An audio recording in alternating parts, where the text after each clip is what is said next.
करेंगे class 10th का second chapter polynomials. 9th में भी एक चैप्टर है, सेकंड चैप्टर आपका पॉलिनोमियल, 10th में भी पॉलिनोमियल्स है। ठीक है, तो कुछ हद तक ये मिलता जुलता चैप्टर है। ठीक है, मिडिल टर्म स्प्लिटिंग दोनों में सेम आती है। अब पॉलिनोमियल क्या है पहले हम इसे समझेंगे। हम थोड़ा सा 9th का रिवाइज करेंगे फिर 10th का। ठीक है, तो पॉलिनोमियल होता क्या है, an expression in the form A not मतलब कोई कांस्टेंट, a1x फिर a2x4, ऐसे करके हम इसकी पावर्स को बढ़ाते जाएंगे, सो ऑन। ठीक है, where a0, a1, a2 so on are real numbers. ये सारे क्या है, real number is a polynomial in x। तो ये पॉलिनोमियल किस में होगा, x में होगा। फॉर एग्जाम्पल जैसे मेरे पास आए 2 + 3x + 7x², ये एक पॉलिनोमियल है। ठीक है, पॉलिनोमियल को जब भी हम लिखते हैं हम स्टैंडर्ड फॉर्म में लिखते हैं। स्टैंडर्ड फॉर्म क्या होती है, स्टैंडर्ड फॉर्म क्या है कि हम हाईएस्ट से लोएस्ट डिग्री की ओर लिखते हैं। तो मैंने लिख दिया, जैसे एन एग्जाम्पल, आपको जब भी लिखना हो हाईएस्ट पावर पहले फिर पावर कम करते जाएंगे। जैसे 9x की 8, 4x³ 6x5, तो ये भी एक पॉलिनोमियल है। पॉलिनोमियल में अब आपको कई बार क्वेश्चन में पूछ सकते हैं ये पॉलिनोमियल है या नहीं है, तो आपने दो चीजों का ध्यान रखना है। ठीक है, ज्यादा एक है कि पहले तो वेरिएबल होना जरूरी है पॉलिनोमियल के लिए। ठीक है, उसके बाद जो भी पावर्स होंगी, पावर्स ऑफ वेरिएबल वो x भी हो सकता है, y, t कुछ भी हो सकते हैं, सो ऑन। जो पावर्स होंगी मस्ट बी होल नंबर होनी चाहिए। पावर्स जो है वो 0 हो सकती है, 1 2 3 4 हो सकती है। पावर नेगेटिव नहीं होती, पावर कांट बी नेगेटिव और फ्रैक्शन। पावर ना नेगेटिव होनी चाहिए ना फ्रैक्शन होनी चाहिए। पावर जो है वो होल नंबर होनी चाहिए। अगर पावर होल नंबर है उसे हम पॉलिनोमियल काउंट करेंगे। जो उनके कोफिशिएंट्स होते हैं वो कुछ भी हो सकते हैं, वो पॉजिटिव, नेगेटिव, फ्रैक्शन, रूट कुछ भी हो सकते हैं। लेकिन जो वेरिएबल की पावर्स हैं वो कभी भी नेगेटिव नहीं हो सकती और कभी भी फ्रैक्शन में नहीं हो सकती। अगर है तो वो पॉलिनोमियल नहीं होता। ठीक है, जैसे अब मैं एग्जांपल लिखती हूँ 7x² + 3x⁻² 1/2। अब पावर जो है वो फ्रैक्शन में आ गई तो ये पॉलिनोमियल नहीं हो सकता। ठीक है, अगर मैं लिखूं √7x + 6, अब यहाँ पावर कितनी है, जिसके ऊपर कोई पावर नहीं वहां पावर 1 है, और यहाँ कोई टर्म नहीं है मतलब वहां पावर 0 है। तो यहाँ पे पावर कितनी है, 0, यहाँ पावर कितनी है, 1, तो पावर होल नंबर में है। हमने पावर्स को देखना, उसके कोफिशिएंट को नहीं देखना। ये रूट में हो सकता है लेकिन पावर नहीं हो सकती, तो ये पॉलिनोमियल है। जैसे आ जाए 7x, ठीक है, √7x और 7√x। अब ये पॉलिनोमियल होगा, ये x है, x मतलब 1 पावर। ठीक है, इसके ऊपर कोई पावर नहीं, 1 है। इसको हम क्या कहते हैं, इसे हम कहते हैं 1/2, यानी कि ये 7x⁻² 1/2 बनेगी। तो फिर ये पॉलिनोमियल नहीं है। ठीक है, तो पॉलिनोमियल क्या होगा, जहां पे पावर्स जो हैं वो होल नंबर्स हो, सिंपल काउंटिंग में हो, 1 2 3 4 या 0 हो सकती है। ठीक है, तो 0 तो वैसे लिखते नहीं है क्योंकि जो कांस्टेंट होता है उसमें x⁻0 होती है, वो हम लिखते नहीं है। ठीक है, तो बाकी क्या बची, 1 2 3 4 सिंपल काउंटिंग में अगर होंगी तो वो पॉलिनोमियल है। ठीक है, degree of polynomial, degree of polynomial क्या होती है, पॉलिनोमियल पहले होना जरूरी है। ठीक है, जो भी x या y में पॉलिनोमियल है उन सबकी पावर्स क्या होनी चाहिए, होल नंबर्स। फिर जो हाईएस्ट पावर होगी, हाईएस्ट पावर ऑफ पॉलिनोमियल, तो हाईएस्ट पावर ऑफ पॉलिनोमियल को हम क्या कहेंगे, डिग्री ऑफ पॉलिनोमियल। सपोज हमें पावर दिया 7 + 2x + 6x³। अब इसमें डिग्री कितनी है, 0, इसकी डिग्री 1, इसकी डिग्री 3, तो हाईएस्ट पावर कितनी आई 3, तो जो हाईएस्ट पावर है वही डिग्री होगी, तो डिग्री कितनी हो गई 3। जैसे 4x10 प्लस 6x4, ठीक है, तो हाईएस्ट पावर कितनी आई 10, तो डिग्री कितनी हो गई हमारे पास 10। Types of polynomials. पॉलिनोमियल्स अब आएंगे कितनी तरह के, पहला आएगा कांस्टेंट पॉलिनोमियल। कांस्टेंट पॉलिनोमियल होगा पॉलिनोमियल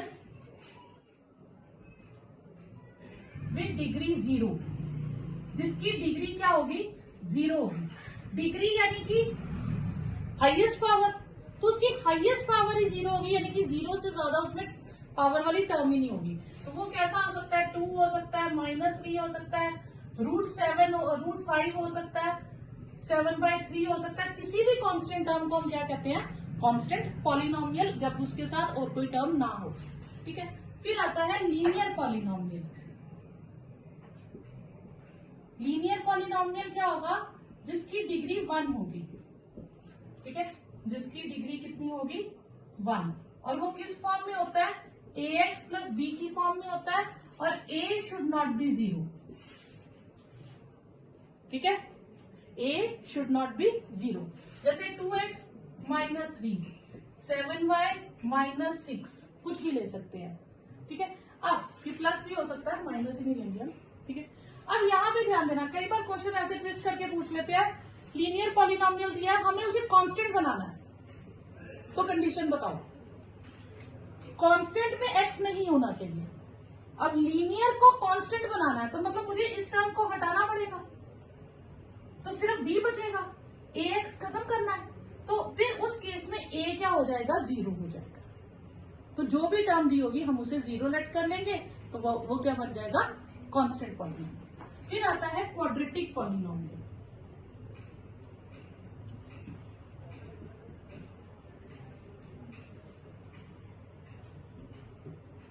अच्छा, कांस्टेंट पॉलिनोमियल का जब भी ग्राफ बनेगा, अब आप इसका ग्राफ को भी मेंशन कर लीजिए, कांस्टेंट पॉलिनोमियल का जब भी ग्राफ बनेगा वो पैरेलल टू एक्स एक्सिस होगा।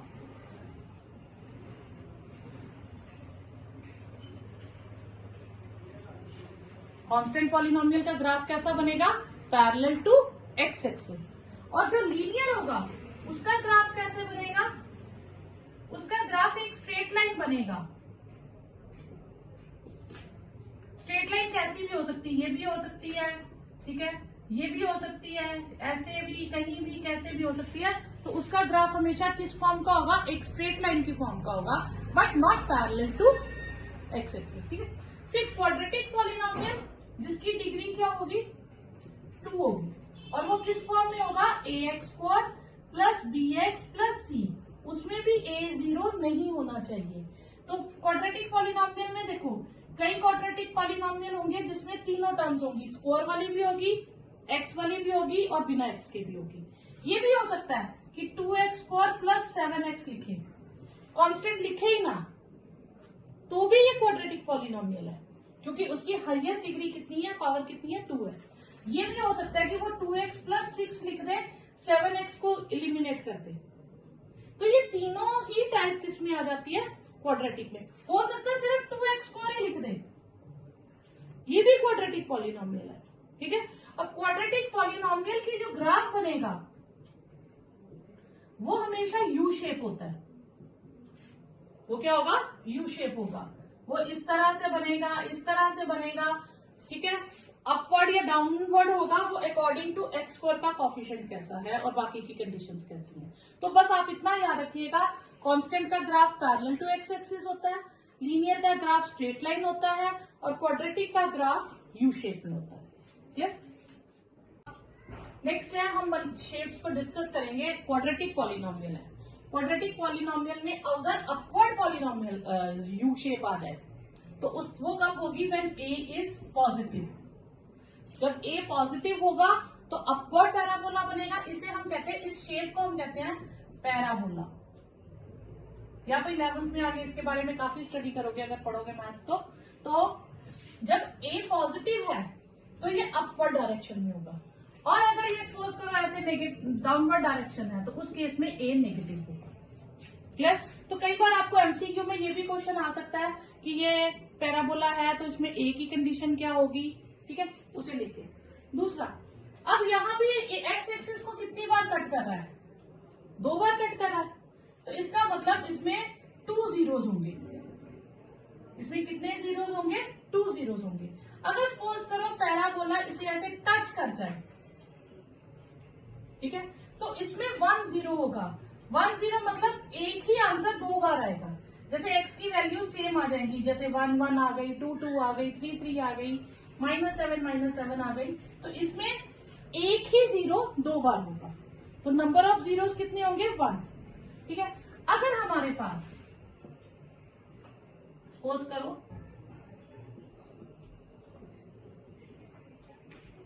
ये है, अगर सपोज हमारे पास पैराबोला इस तरह से बन जाता है, या तो ऊपर ही बन जाता है, कट ही नहीं करता एक्स एक्सिस को, तो इसका मतलब जो भी पॉलिनोमियल हमें क्वाड्रेटिक गिवन होगा उसमें कोई भी एक्स की वैल्यू ऐसी नहीं आ रही होगी जो इस पूरे पॉलिनोमियल को 0 बना दे, मतलब इसका आंसर 0 आ जाए। तो इसे हम कहेंगे नो जीरो, इसकी कोई भी आंसर एक्स का नहीं निकलेगा। इसमें एक्स के 2 आंसर्स होंगे, ठीक है, 2 जीरोस, जैसे एक्स की 2 वैल्यूज होंगी, कुछ भी हो सकती है, एक अल्फा एक बीटा ले लेंगे। इसमें एक ही वैल्यू होगी 2 बार, और इसमें कोई वैल्यू ही नहीं निकलेगी अगर वो एक्स एक्सिस को इंटरसेक्ट नहीं करता है। अब हम बताना है फर्स्ट एक्सरसाइज में एक ही क्वेश्चन है, उसमें 6 पार्ट्स है आपके पास। तो फर्स्ट पार्ट में आपको बताना, इन सब पार्ट्स में आपको बताना जीरोस कितने हैं। तो अब इन एक्स एक्सिस है तो वो कर्व एक्स एक्सिस को कितनी बार कट करती है, जितनी बार कट करेगी उतने जीरोस होंगे। तो फर्स्ट कर्व है ये, क्या ये एक्स एक्सिस को कट कर रही है, ये होती है एक्स एक्सिस, क्या इस पे कहीं से पास कर रही है, नहीं, तो इसमें जीरोस कितने होंगे, नंबर ऑफ जीरोस, या मैं ऐसे लिख देती हूं, नंबर ऑफ जीरोस। ठीक है, पार्ट 1, फर्स्ट पार्ट में कोई जीरो नहीं है, ठीक है। सेकेंड पार्ट में कर्व कितनी बार एक्स एक्सिस को कट करी है, सिर्फ एक बार, तो उसमें सेकेंड पार्ट में कितने जीरोस होंगे, 1 जीरो होगा। थर्ड पार्ट में कर्व कितनी बार कट कर रही है, 1 2 और 3 टाइम्स, तो कितने जीरोस हो जाएंगे थर्ड पार्ट में, 3 जीरोस हो जाएंगे। ठीक है, फोर्थ पार्ट में कितनी बार कट कर रही है, 2 बार, तो इसमें कितने जीरोस हो जाएंगे फोर्थ पार्ट में, 2 जीरोस हो जाएंगे। फिफ्थ पार्ट में कितनी बार कट कर रही है, 1 2 3 और 4 टाइम्स, तो फिफ्थ पार्ट में कितने जीरोस हो जाएंगे, 4। और सिक्स्थ पार्ट में कितनी बार कट कर रही है, 1, ये 2 और ये 3 टाइम्स, तो सिक्स पार्ट में कितने जीरोस हो जाएंगे, 3। तो एक्स एक्सिस को जितनी बार टच करेगी या इंटरसेक्ट करेगी उतने जीरोस होंगे। क्लियर, कोई डाउट यहां तक? इसी में आ जाता है, सपोज करो कि वाई एक्सिस पे कह दे कि पॉलिनोमियल इन वाई, तो फिर आपने देखना वाई एक्सिस को कितनी बार कट कर रहा है। तो ये वाई एक्सिस को एक बार कट कर रहा है, तो अगर पॉलिनोमियल इन वाई एक्सिस होगा, एफ वाई होगा, तो यहाँ नंबर ऑफ जीरोस कितने आ जाएंगे, 1। क्लियर? तो ये देख लेना क्वेश्चन में एफ एक्स है या एफ वाई है। एफ एक्स होगा तो एक्स एक्सिस को इंटरसेक्ट करना चाहिए, और एफ वाई होगा तो वाई एक्सिस को इंटरसेक्ट करना चाहिए। क्लियर?